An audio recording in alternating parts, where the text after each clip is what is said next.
use to give you success in your next interview. So I know a lot of my students reach out to me and look for interview preparation classes, and I've helped them reach their goals and targets at their specific desired companies for many years now.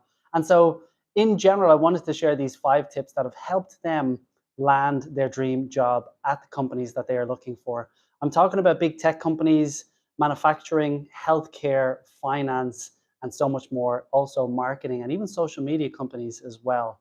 So without further ado, I wanted to reach out and share these 5 tips with you. This is actually my first live on YouTube. I've done many lives before on Facebook, also Instagram and Rednote, but this is my first YouTube live. So really excited to share these with you.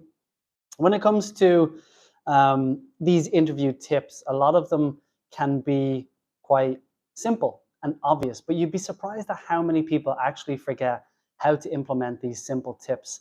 Of course, it goes without saying that you should be arriving early, at least 10 minutes before your interview, also to allow for any sort of mishaps that may occur, such as traffic, flood, whatever disaster might happen. It's important to be early. So that goes without saying. Dress appropriately, always overdress rather than underdress for an interview, because you're obviously trying to make a good impression for sure. And practice some of the questions that you may get asked. The idea that I share with my students is that they should be looking at their past experience, connect that to how they solved problems, how do they work independently or by themselves, and then how do they work as part of a team. These are all the key things that they should be focusing on in connection to the job's responsibilities and trying to connect or match those two together. So I've written down some notes to share with you guys in this live. The first one is that we should obviously try to master the STAR method when answering questions. And so if you don't know the STAR method, it's all about the situation, task, action, and result. So how did you solve these problems in relation to the STAR strategy or method? So especially when it comes to big tech companies or any companies really in general, the interviewers want simple but concrete examples of how you showcased your past experience, but not really like, if this was to happen, this is what I would do. Instead, focus on your past experiences, because you are speaking from what you have experienced, and that shows confidence and also competence in an interview. So for example, for each, maybe say behavioral question, prepare stories that follow that structure. And it's not just for behavioral question, but for strategy and problem solving questions as well.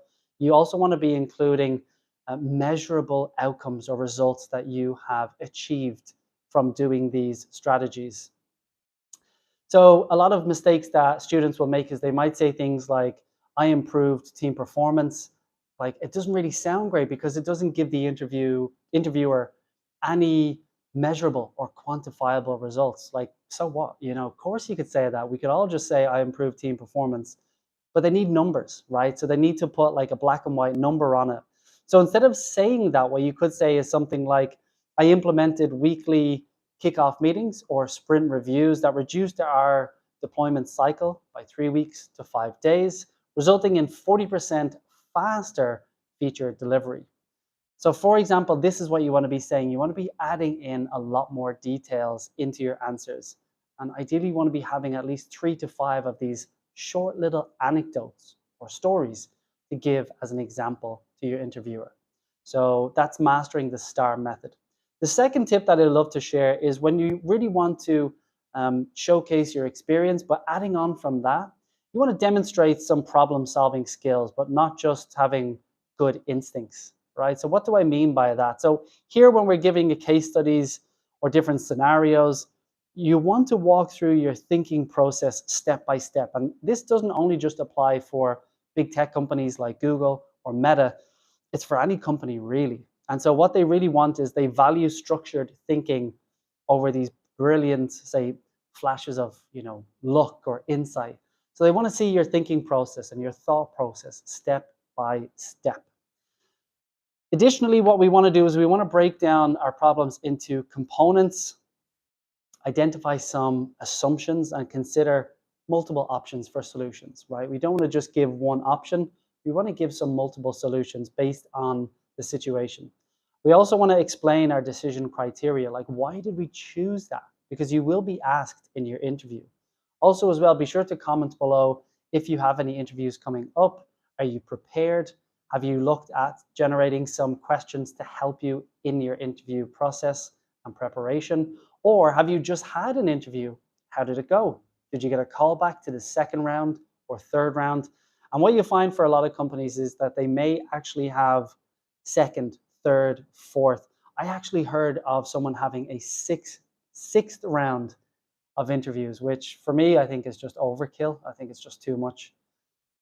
Like, if you don't know if you want to hire someone within the first 2 or even 3 rounds of interviews, like, what are you doing? Like, really, like, seriously, what are you actually doing? So, yeah, I feel like after 4 interviews, it's just a waste of time, to be honest. But that's just my opinion. Let me know in the comments what you think. So again, getting back to it, we want to break down those problems into the smaller components and explain your decision criteria. Why did you choose that?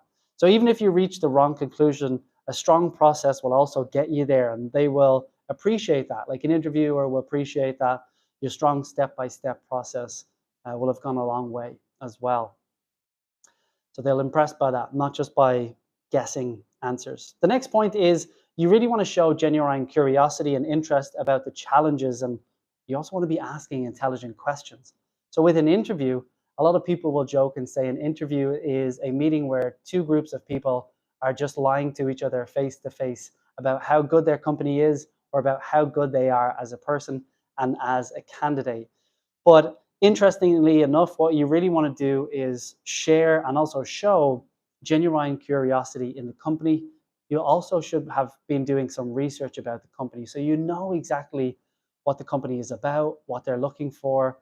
Also touch base with friends or old coworkers, previous coworkers that perhaps maybe are already working in that company. That's a nice little way to get an inside scoop on what the company is all about. But research the team and also the product area and any sort of initiatives that the company is doing beforehand. Maybe look at some industry trends to identify where exactly the company is going and what they're going to be doing. Ask questions that show you understand the business context and you're thinking strategically, absolutely, about opportunities. So a good point that I always share with a lot of my students and clients is that if they are going for an interview, avoid generic questions about company culture, what's it like. Instead, ask about, excuse me, instead ask about some of the technical challenges that the company is currently facing or has just faced in the past, maybe competitive positioning or how the role contributes to the company's broader mission. Another key question to ask for your own personal success really is asking the question about what would success look like for the exact right candidate 6 months from now or 12 months from now.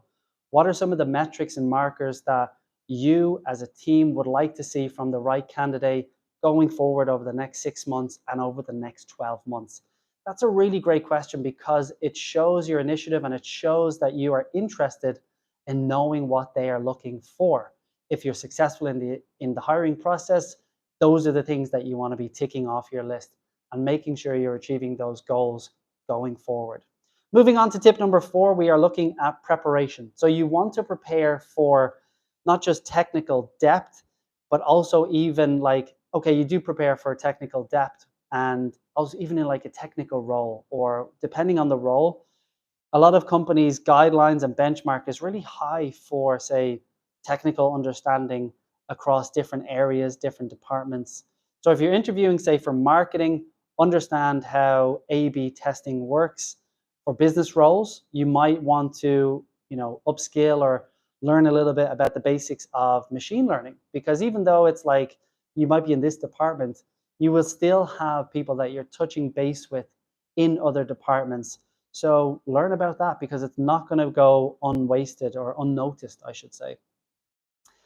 You don't need to code. Obviously, if you're going for a marketing or sales role, you don't need to know how to code, but you need to be able to speak clearly and intelligently and then have a good understanding of how other departments are working as well, about maybe, say, technical concepts, and it's always important to ask smart questions about implementation challenges. How are you going to introduce these ideas? Lastly, then we're going to be looking at your impact in the company. What assets and value can you provide? So a lot of companies operate at big scale, some are smaller. Tech companies like Google operate at a massive scale, billions of users, as we know, a lot of data and global infrastructure.